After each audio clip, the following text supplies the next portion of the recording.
That deadly chokehold on a New York City subway. Another day of protests as the case could go to a grand jury this week.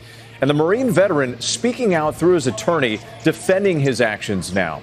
ABC's Mona Kosar Abdi is in New York City with the latest. Mona, good morning.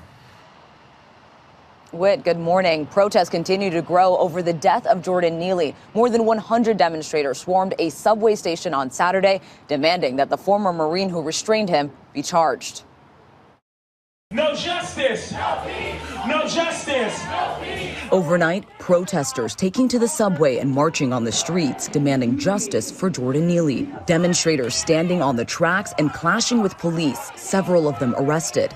The 30-year-old died Monday after he was put in a chokehold by former Marine Sergeant Daniel Penny for at least 3 minutes aboard a Manhattan subway. Witnesses say Neely was acting erratically and frightening passengers, but was not physically violent. Attorneys for 24-year-old Penny saying in a statement, quote, when Mr. Neely began aggressively threatening Daniel Penny and the other passengers, Daniel, with the help of others, acted to protect themselves until help arrived.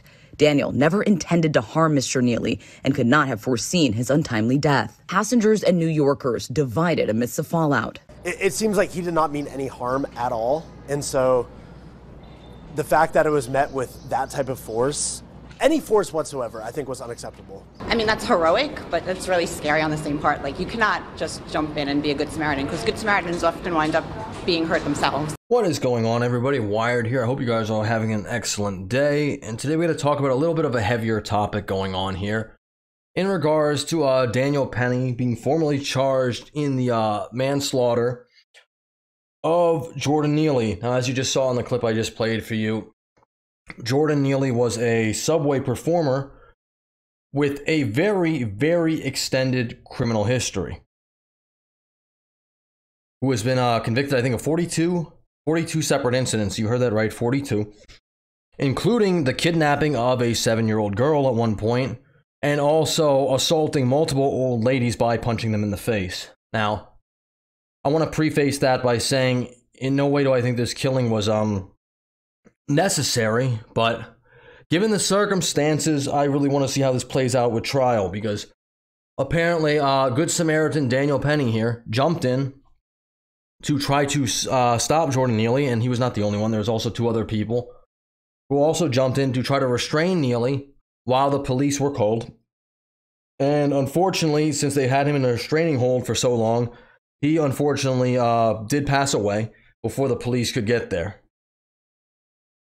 Now, there's been a lot of things on both sides rolled around about this. You know, a lot of people are calling this justified, calling this man a hero, saying he should not be charged.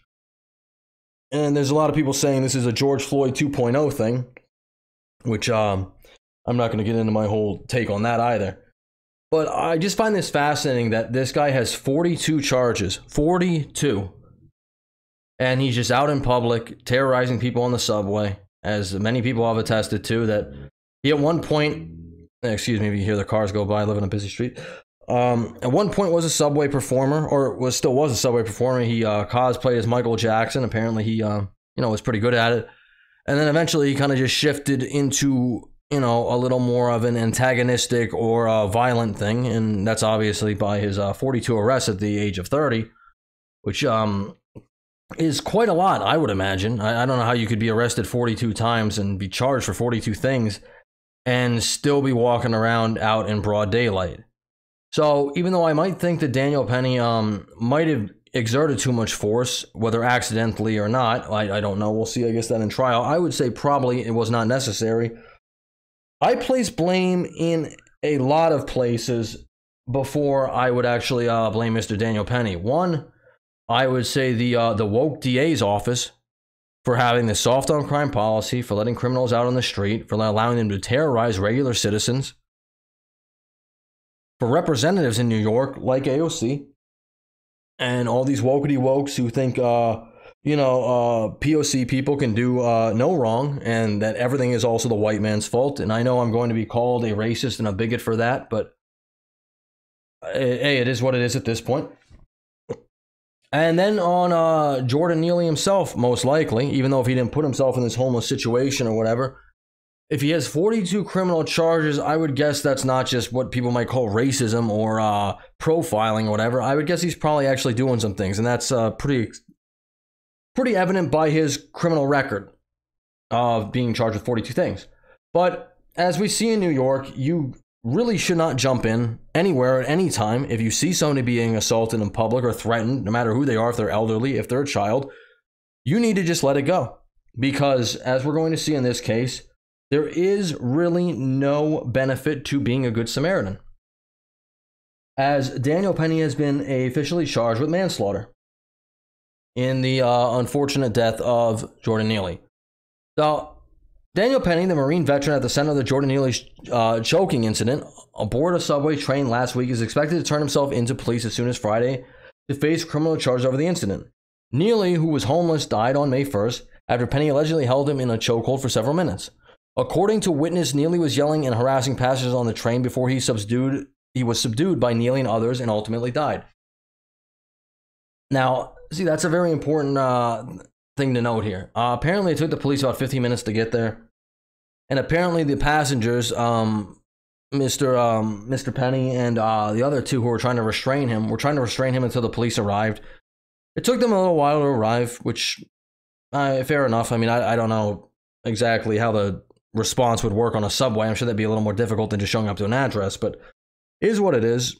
And regardless, he passed away while he was being subdued, so he could not harm other people. Now, I'm not going to say excessive force was probably not used in this, but this guy tried to step in, defend other people, and now he's going to be charged by the wokey DA, Mr. Alfred Bragg, who's also trying to persecute Trump for trumped-up charges. No pun intended. Medical examiner's official ruled Neely's death homicide. Of course he did. Penny, 24, will face a charge of second-degree manslaughter, which could carry a jail term of up to 15 years. We cannot provide any additional information until he has been arraigned in Manhattan criminal court, which we expect to take place tomorrow, the Manhattan District Attorney's Office said in a statement. Second-degree manslaughter means that they're charging him with having recklessly caused the death of another person. Recklessly means that he was operating with a substantial and justifiable risk of causing death to another person. Which I would counter by saying, well, wouldn't Jordan Neely have been also trying to cause harm to other people? You know, I hope this guy is absolved of these charges. I hope nothing bad comes of it. I think it is very unfortunate that Mr. Jordan Neely died. However, this guy's no saint. He's got 42 criminal charges. He's 30 years old.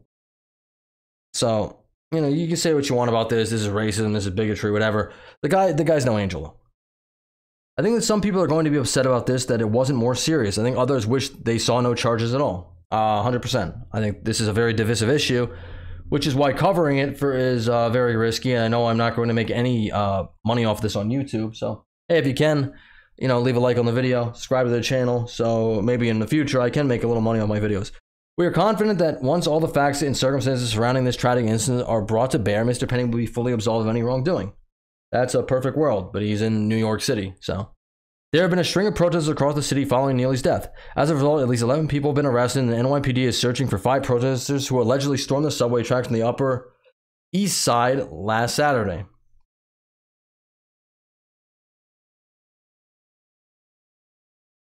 Who was Jordan Neely? Neely was not the first member of his family to die violently. His mother, Christy Neely, disappeared in 2007, and her body was stuffed in a suitcase in the Bronx. Oh, that's absolutely tragic. That's terrible.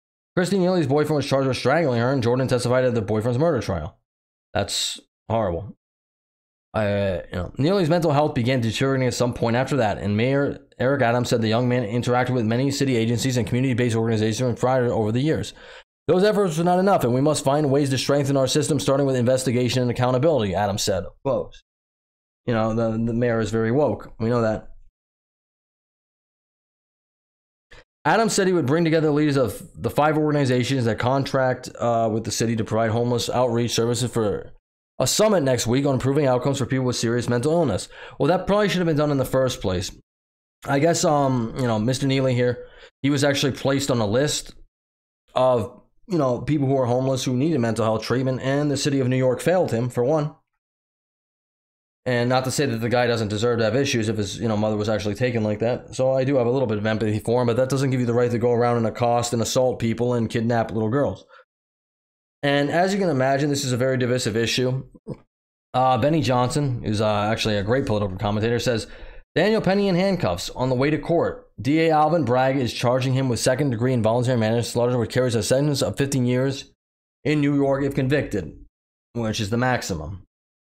Breaking, Daniel Penny on his way to court in handcuffs. If you serve your country and try to be a good Samaritan, the left will side with a violent crackhead who was arrested 40-plus times any day of the week. 24-year-old Daniel Penny turned himself in this morning after being charged with second-degree manslaughter, 3 to 15 years in prison. This is a travesty. This brave man is a hero for protecting others. Now, I'm going to say, did this guy probably exert excessive force in this situation? Probably. Could this have been preventable? Probably. But to actually really hold Mr. Daniel Penny in account here, how many people failed up to this point with Jordan Neely, whether it was his circumstances or himself or the court systems, the DAs, the representatives? And what does this message send? It's like, if you're in New York City, don't ever step in. Don't ever try to help anybody. You see somebody be assaulted, don't touch them. Do not bother touching them. Just let them be assaulted and walk on your way. Because you'll end up in jail. Even if the guy is a career criminal, even if they have mental health issues which are being untreated by the state, no, it's you who will be held accountable for just trying to be a good Samaritan.